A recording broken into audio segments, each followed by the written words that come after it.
जितने भी यासीन मस्ताना शो देखने वाले संगीत प्रेमी हैं, सभी संगीत प्रेमियों को यासीन मस्ताना और तमाम कलाकार टीम की ओर से बहुत बहुत झारखंडी जोहार, नमस्कार, आदाब, सत श्री अकाल।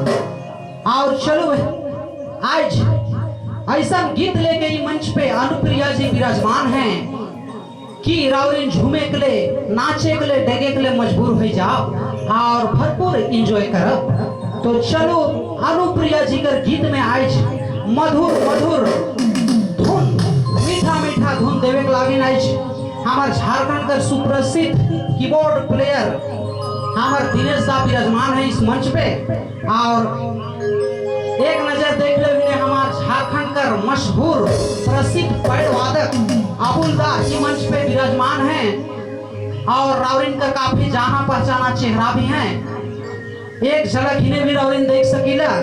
झारखंड का सबसे प्रसिद्ध फेमस नाल प्लेयर, नाल वादक प्रकाश दा इस मंच पे विराजमान है।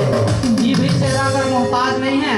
आज ऐसा साजिंदा के रावरिन देखे लागल है कि बिल्कुल रावरिन का जाना पहचाना चेहरा है। अब चलो इस साजिंदा का साथ अनुप्रिया जी ऐसा गीत लेकर के आए गला है रावरिन के बीच कि रावरिन मंत्र मुग्ध हो जाओ और भरपूर एंजॉय करो। तो अनुप्रिया जी रावरे एंजॉय कराओ।